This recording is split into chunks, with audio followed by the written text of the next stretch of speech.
Do you believe a 4-year-old child can see Jesus? Not in a dream, not in some imaginative story, but truly see him after dying? My son Landon once said something to me that still gives me chills to this day. "Dad, Jesus has markers." I chuckled at first. I thought he was talking about colored markers or maybe one of his toys. But then he stood up, his eyes unusually serious. He pointed with his tiny finger to the center of his palm. Then he bent down and gently touched the tops of his feet. Finally, he looked up at me, as if recalling something sacred. "Right here, Dad, that's where Jesus has markers." I was speechless. My son had never seen a crucifix. He had never been taught about the nail marks of Jesus. He was only 4 years old. Who could have told him that? And how could he remember such precise details? Have you ever wondered if heaven is real? What truly happens when we cross that line? Will we see our loved ones again? Or is it possible that we might meet the very one who created us? The story I'm about to share is not a dream, and it's not a second-hand miracle. It's the testimony of a small child, a testimony that made the world stop and listen, and that brought me, a pastor, to my knees all over again, as if I were discovering God for the very first time. And it all started with what seemed like a harmless stomachache. But that pain was just the tip of the iceberg. You won't believe what happened next when that little boy was taken into surgery and left his body behind. Landon Walker, 4 years old. His hair was golden and soft like an angel's. His eyes as clear and blue as a spring well. He never walked. He ran. He never whispered. He laughed out loud. To Landon, the world was a playground. And family? Family was the whole universe. We lived in Nebraska, where cornfields stretched endlessly toward the horizon, where you could almost smell summer even in the dead of winter. I'm Jonathan Walker, a pastor at a small-town church. My wife, Rebecca, is a gentle yet remarkably strong woman. She once endured the quiet, unspoken grief of losing a child, a pain she never put into words. We loved our son. We loved our faith, and we loved this life. We weren't wealthy, but our home was always filled with laughter. Landon was our long-awaited gift, a child we thought we'd never have. He came after years of praying, after a high-risk pregnancy, after a dream that had once shattered and nearly stayed broken. We called him our little miracle. He loved running around the church, playing hide-and-seek between the old wooden pews, and every night he begged me to tell the story about Mr. Noah and the big, big boat. He believed in every word I preached, and sometimes faster than I could believe them myself. But I carried a secret, something I never spoke from the pulpit. My faith, at times, had grown tired. After we lost that first baby, Rebecca spent a week in bed, crying without end. I tried to be strong, but inside, I had asked God, "If you love us, why would you take that child away?" I kept preaching about hope, but truthfully, I couldn't feel it anymore. Not until Landon came into our lives. I thought everything was fine, until that day. A day that seemed perfectly normal. The sky was still clear. Landon was still smiling. Until he clutched his belly, grimaced, and whispered, "Dad, it hurts so much." It was a stomach pain that wouldn't stop, a sleepless night, and a 2 a.m. emergency call. The doctors diagnosed it. Acute appendicitis, likely to rupture. He needed surgery immediately. I held Rebecca's hand in the hospital hallway. For the first time in years, I had no prayer left inside me. Only one question. The same question millions have asked in desperation. Please, don't take this child too.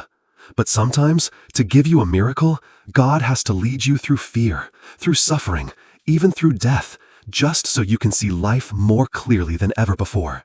And Landon was about to witness something even most adults wouldn't dare believe is real. The hospital that night felt like a cold, empty cathedral, echoing only with hurried footsteps and the rhythmic beeping of heart monitors, as if to remind us just how fragile life is, more delicate than breath itself. Landon was wheeled into the emergency room, his face twisted in pain, his lips turning blue. I bent down and kissed his forehead. "You'll be okay, son. I'm right here."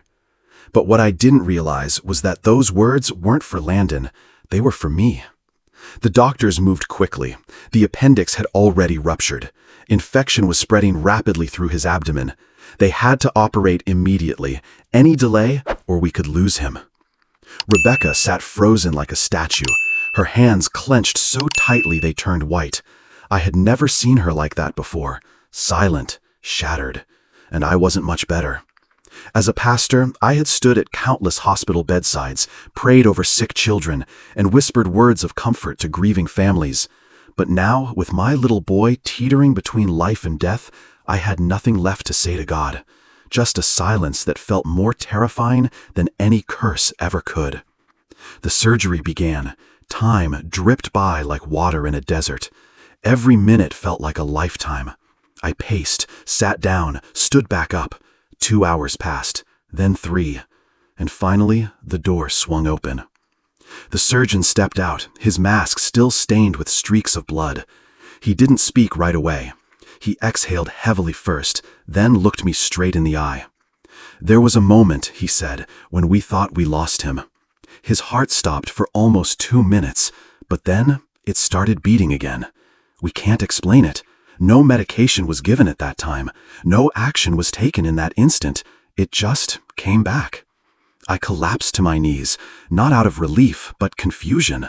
2 minutes. For me, those 2 minutes were hell. But what were they for Landon? Rebecca broke down, this time not in quiet tears, but in a flood of emotion, like a dam bursting open. She clung to me as if both of us had been pulled from the grave. But what we didn't know was this. In those 2 minutes when Landon's heart stopped, he went further than any of us could have imagined.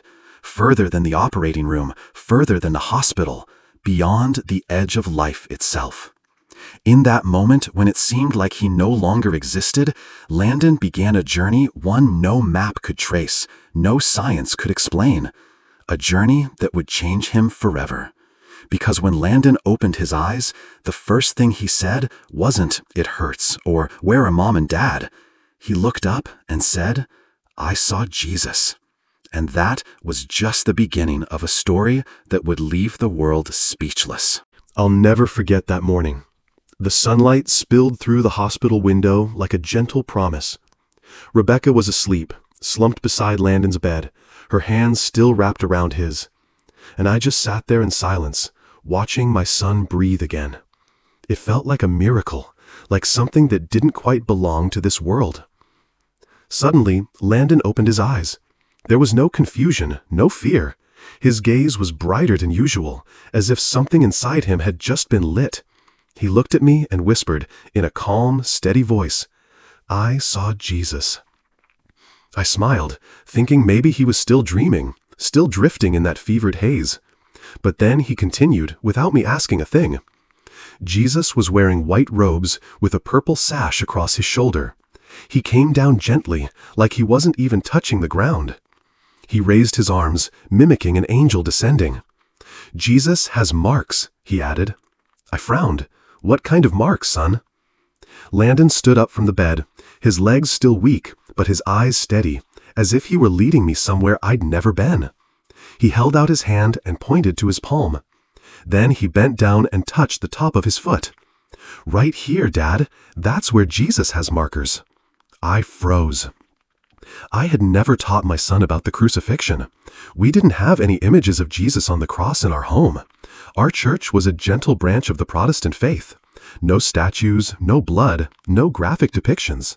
Landon was far too young to understand what suffering on a cross even meant. But the look in his eyes, I couldn't doubt it. I asked, "What else did you see there?" Landon tilted his head, as if trying to recall every detail.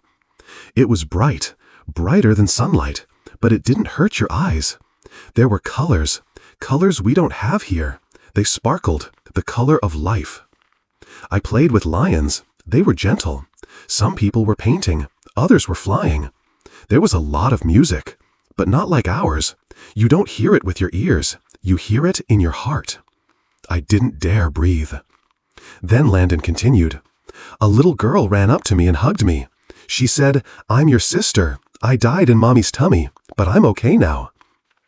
I turned and looked at Rebecca. She was awake and staring at our son with eyes wide open, like lightning had just struck through her chest. "Are you sure?" I asked. Landon nodded. "She was really pretty, had golden hair like Mom. She said she wasn't sad, and she loves playing with the little angels. Rebecca covered her face and broke down in tears. Deep, choking sobs she could no longer hold back. Because that was something no one had ever told Landon. It was our secret. A pregnancy that didn't make it. A tiny soul who had never taken a breath. We had buried that sorrow in silence, thinking we'd never speak of it again.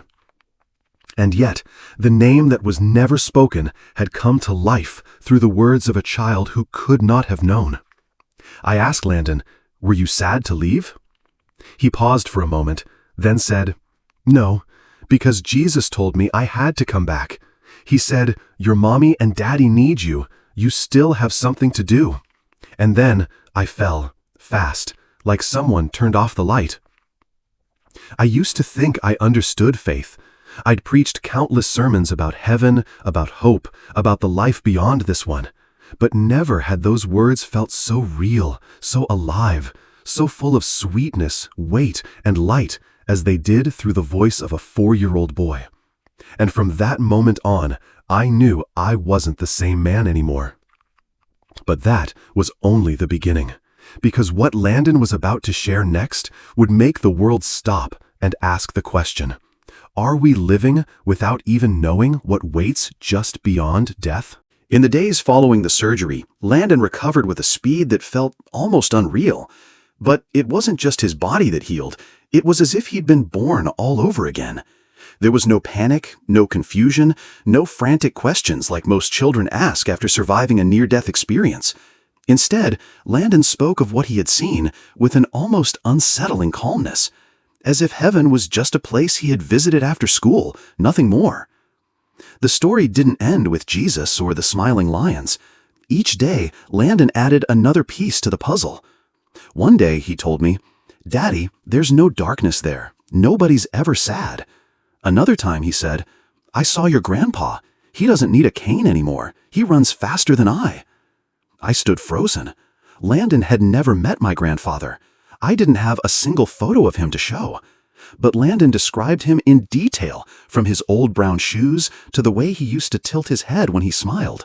Exactly right. Rebecca still wasn't saying much, but I noticed her spending more time alone, holding a Bible she hadn't opened in years. One day, I walked in and saw her wiping away tears, whispering, "She's still out there, still waiting for us." I didn't have to ask who she meant. Landon's story began to ripple outward from our family like a stone dropped into still water.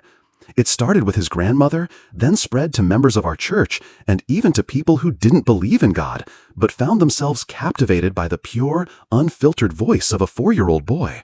And everyone asked the same question. How could a child know all of this? Landon never tried to convince anyone. He simply told his story. When someone doubted him, he didn't argue. He just smiled and said, "I'm only telling what I saw. If they don't believe me, Jesus still loves them anyway." I remember one evening, sitting beside Landon's bed, I asked him, "Were you scared when you died?" He shook his head. "No, because Jesus held my hand. He said I was his beloved son."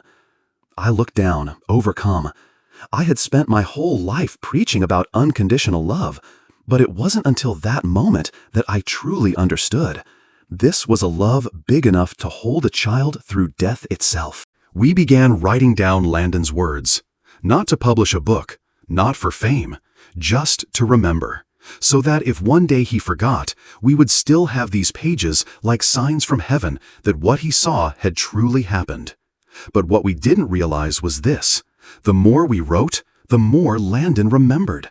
He recalled scenes, conversations, even souls he had encountered. And among them were things no one expected. Because when Landon began to speak about what was coming, about future events, technologies, signs, and changes in the world, even I, a man of lifelong faith, had to hold my breath. Was this child only given a glimpse of heaven, or had he seen something more? Something waiting just ahead for all of us? We thought the story would stay within the circle of our family, just a small, sacred miracle meant for us alone. But the truth had other plans. Word spread like wind over the open fields. A little boy said he saw Jesus. A child spoke of heaven, described loved ones who had passed, and recalled details no one had ever taught him. Those stories began to echo through our church, then onto social media, then into the pages of the local newspaper. And within just a few weeks, the name Landon Walker became a subject of debate across the country. Some believed. Some wept when they heard his words. Some called it rare, precious evidence of life after death. But others mocked it. What does a 4-year-old know? Made up for attention? A clever hoax by the pastor's family? As the light spread, the shadows followed closely behind. The media began calling. They wanted interviews, television spots, tough questions aimed at picking the story apart. They brought in theologians, scientists, and doctors to analyze every word Landon had said. They claimed there was no proof the boy had left his body. Just a near-death hallucination, they said. A chemical storm in the brain on the brink of shutdown. But those of us who were there, we knew different. I looked at Landon and saw that he wasn't worried. He still sat there coloring, still building little block towers, still occasionally asking me things like, "Daddy, is Jesus mad at people when they don't believe in him?" I swallowed hard. "No, son, he's sad, but he's never mad." Landon nodded thoughtfully. "I thought so, because he loves them. People can doubt what I say. They can question me, my wife, and our intentions. But when I look into the eyes of my son-child who speaks of heaven with the same innocence he uses to talk about the backyard, I know I don't need to argue. The truth doesn't need to be defended. It only needs to be told as it is." But what unsettled people the most wasn't just what Landon saw. It was why he saw it. Why him? Why was a 4-year-old boy chosen to witness something most of us can't even begin to imagine? And who or what sent him back? The answer waits at the end, where every loop closes and every question finally meets its revelation. I used to believe I understood faith. I was a pastor. I preached the word. I read scripture daily. I thought that with a sharp mind and strong belief, I could lead others closer to God. But in the end, it was a 4-year-old child, my son, who led me back to the very path I had preached, yet somehow forgotten to truly walk. After everything that happened, I no longer question. I no longer search for explanations. What I have now is a gratitude too deep for words. Because God didn't just save my son's life, He rescued my soul. One evening, as I was tucking Landon into bed, he turned to me and asked a question so simple it stopped my breath. "Daddy, why did I get to come back? Lots of people die and don't." I didn't know what to say. I looked at this child, this little soul who had gone where most adults can only vaguely call the other side, and I felt smaller than I ever had. I answered slowly, Maybe because you have something to tell. A testimony, a sign." Landon was quiet for a moment. Then he said, "Then I'll keep telling it, until no one is afraid of dying anymore." I held him in my arms and knew I was holding a messenger, not because he spoke lofty things, but because he told the truth, with eyes untouched by the world. This story isn't for those chasing flashy miracles. It's for the ones who lie awake at night, quietly asking, "Is there anything beyond this?" It's for the mothers who've lost children, for the fathers who've lost their faith, for the children who've lost hope. And maybe, just maybe, it's also for you. And if you ask me what moment made me truly believe, deeply believe, it wasn't when Landon described heaven. It wasn't when he talked about my grandfather. It was that very first moment when he whispered, "Jesus has markers." Just 4 simple words, yet within them lives the entire mystery of the greatest love humanity has ever known. Markers weren't crayons. They were nail marks, marks of blood, marks of sacrifice. They were proof that heaven isn't some far-off place. It's a promise kept. If you're watching this video and still feel unsure, I don't blame you. I used to be the same. But listen to the voice of a child. Jesus loves you even if you don't believe. That is a truth that needs no proof. It only needs to reach the right heart at the right time. And if this is that time, then I pray you don't just hear it. I pray you remember it. Are you ready to live as if heaven is real? Are you ready to release fear, to forgive, to love again, because you know that one day you will be reunited in a place where there are no tears, no darkness, and no end? Because my son went there, and he came back with one message just for you. Jesus is waiting for you, and he has markers. Jesus has markers, not a child's naive words, but a testimony, a message from heaven, a truth wrapped in the voice of a 4-year-old boy. If this video stirred something in you, don't let it slip away. Start over. Live as if you've heard about heaven from someone who has been there. Because maybe you just did.